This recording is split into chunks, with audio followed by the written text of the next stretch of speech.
우리 강아지 사랑하고 예쁜데 입질하고 짖고 말을 안 들어서 가끔 얄미운 그런 기분을 느끼실 때가 있으신가요? 저도 14년 전쯤 초코라는 푸드를 키웠을 때 현관문을 엄청 긁고 하울링하고 짖다 보니 민원도 들어오고 했던 기억이 있는데요. 뿐만 아니라 외부 소리에도 예민하고 다른 사람에게 공격성도 심했던 아이였거든요.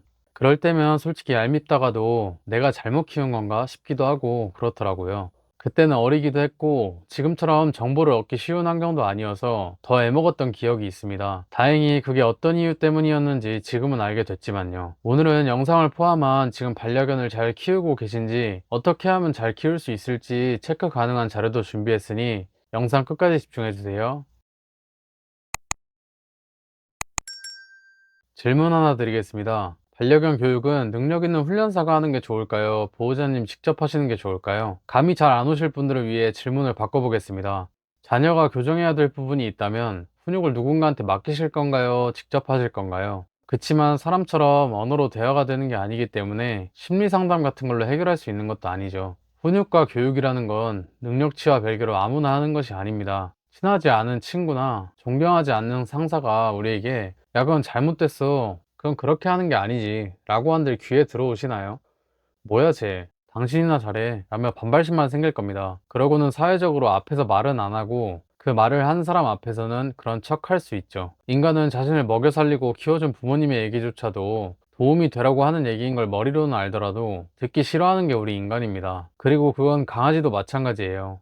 사회화에 중요한 어린 시기에 어미견에게 잘못하면 혼나면서 사회성을 배우지만 그 이후에는 그 역할을 보호자님이 해주셔야 합니다. 강아지 사회화 시기를 놓치면 이 시기에 간단히 할 수 있는 것들도 크고 나면 교육에 들어가는 시간이 훨씬 길어져야 합니다.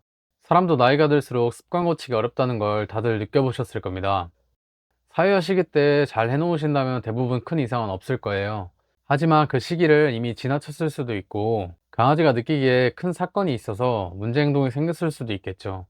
사람도 선천적인 부분과 자라오는 환경에 따라 다르듯이 강아지도 받아들이는 게 다 다르니까요. 이제 우선순위를 생각해보죠. 앞선 친구와 상사의 시와 같이 모든 훈육과 교육은 친밀감과 신뢰도가 우선되는 리더십이 조건입니다. 그렇지 않으면 역효과만 생길 뿐이죠. 교육 방법이 우선이 아니라 보호자의 리더십과 주도권을 통한 올바른 관계 형성이 먼저 돼야 합니다. 그런 관계 형성 전에 체벌하고 통제한다? 두려움과 공포를 느껴 일시적으로 효과가 있어 보이겠죠. 하지만 반려견이 느끼기에 그건 사랑의 묘와는 다른 느낌일 겁니다. 트라우마로 발현될 가능성도 높아지고요. 체벌을 한 당사자 앞에서는 일시적으로 효과가 있어 보일 겁니다. 우리가 윗사람 앞에서 마음에 들지 않더라도 그런 척 하는 것처럼요. 그리고 만약 그런 사람을 불렀다면 대신 때려달라고 부른 것밖에 더 될까요? 물론 좋은 훈련사 분들도 많이 계십니다. 사랑의 매라고 말씀드렸다고 해서 폭력을 사용하시라는 게 아닙니다. 올바른 훈육이 필요하다는 거죠.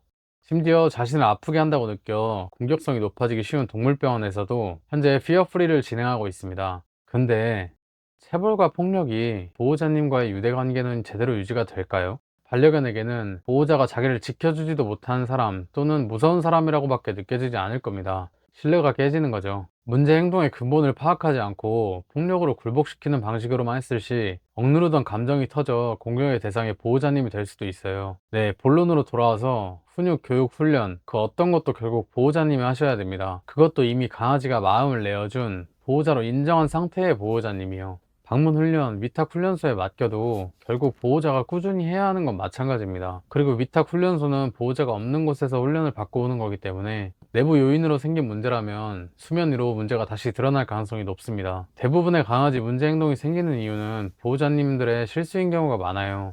단호할 때 단호하지 못하고 잘못된 행동을 품어주고 칭찬해준다고 느끼게 해서 생기는 문제가 대부분이거든요. 그렇게 되면 반려견에게 잘못된 학습이 돼서 문제 행동이 생기는 겁니다. 그리고 앞선 영상에서 서열이라는 얘기를 몇 번 말씀드렸는데요. 사람도 둘 이상만 모여도 완벽히 동등 관계란 사실 사회에 존재하지 않잖아요. 51대 49여도 갑과 을은 반드시 생기죠. 다소 불편한 진실이지만 부정하시는 분은 없으실 겁니다. 그래, 사람 간에는 그런데 동물인 반려견과 서열내게 하는 건 좀 유치한 거 아니냐 하실 수도 있을 텐데, 제가 말씀드리는 서열은 보호자로서의 반려견과의 올바른 관계 형성입니다. 이렇게 말씀드리면 무슨 말인지는 알겠는데 확 와닿지도 않고 공중에서 떠도는 느낌 드시지 않나요? 그렇습니다. 단순히 얘기하자면 그건 주도권이죠. 반려견과 우리는 가족이지만 그 이전의 동물입니다. 그렇게 행동으로 되고 안 되고를 명확하게 표현해줘야 하고, 외부 위험으로부터 지켜줄 수 있는 리더십과 거기에서 나오는 신뢰가 먼저 있어야 하죠. 반려견의 행복과 안전, 우리의 행복을 모두 지키려면 리더십과 주도권이 빠져서는 안 됩니다. 그렇다면 이 리더십과 신뢰, 주도권은 어떻게 만들 수 있을까요? 그래서 교육 전 보호자님이 반려견과 올바른 관계가 형성되어 있는지, 내 리더십은 어떠한지 확인 가능한 자료 만들어서 무료로 드리고 있으니까 고정 댓글 링크를 확인해 주세요. 단기에 다 된다고 말씀드리지는 않을 거예요. 취업도, 기술을 배우는 일도, 자산을 만드는 것도, 반려자를 찾는 일, 이 모든 일들은 일정한 시간이 걸립니다. 근데 반려견을 마음먹고 키우시는데 반려견 교육만 단기에 일시적으로 해결하라고 하시는 건 말이 안 되는 거겠죠. 전 강아지를 케어하는 거랑 별개로 키워온 기간은 오래됐습니다. 이전에는 지식도 별로 없었고 귀여우니까 욕심에 잘 모르고 키웠던 것 같아요. 그런 제가 반려견 정보에 대해 관심을 가지게 된 건 개봉의 역할이 큰데요. 강아지를 몇 번 먼저 보내고부터 한동안 강아지를 키우지 않던 저희 집에 개봉이가 오게 된 건, 누나가 강아지를 엄청 좋아해요. 근데 관리를 해줘야 되는 부분도 있고 어머니가 특히 정을 잘 못 되시는 스타일이라 사람보다 먼저 가는 강아지들에게 정 떼는 걸 힘들어 하시기도 하거든요. 그치만 결국 자식 이기는 부모 없다고 어머니의 극구 반대에도 데려왔습니다. 데려오고 나서는 역시나 예뻐라 하시지만요. 저도 귀여워는 하지만 한동안 모든 케어는 누나의 몫이었습니다. 같이 있는 시간은 제가 더 길었는데도 말이죠. 일이 바쁘다는 핑계로 한동안 잘 챙겨주지 못했어요. 그러다가 뭐 안마의자 사건 이후로 더 안쓰러워 보인 것도 있지만, 저도 나이가 들고 개봉이도 나이가 들다 보니 아무래도 저보단 개봉이가 노화가 빠르잖아요. 늙어가고 눈색도 변하는 모습을 보고 있자니 언제까지 내 곁에 있지 않을 텐데 있는 동안에 잘해주자는 생각이 들더라고요. 근데 막상 해주려고 하다 보니 강아지와 지내온 시간만 길었지 않은 게 하나도 없더라고요. 그래서 처음에는 어떻게 하면 잘 키울 수 있을까로 시작해서, 대화가 되지 않는데 어떻게 해야 내 감정을 전달할 수 있을까? 어떻게 해야 강아지들은 행복할까를 고민하게 되고, 찾아보면서 반려견 관련된 정보를 공부했습니다. 그러다가 반려인이 1500만이 넘은 시대에 분명 저처럼 키운 기간이 오래돼도 욕심에 잘 모르고 키운 저 같은 분들이 계실 거고, 그 분들의 고민이 제 고민일 거라고 생각했어요. 그래서 강아지를 잘 키우고 싶으신 분들에게 조금이나마 도움이 됐으면 좋겠다고 생각이 들어서 영상 제작하고 있습니다. 관심 있으신 분들은 구독과 알림 설정 눌러놔 주세요. 아, 그리고 고정 댓글에 있는 링크 통해 보호자 리더십 체크리스트 받아가시는 것도 잊지 마세요.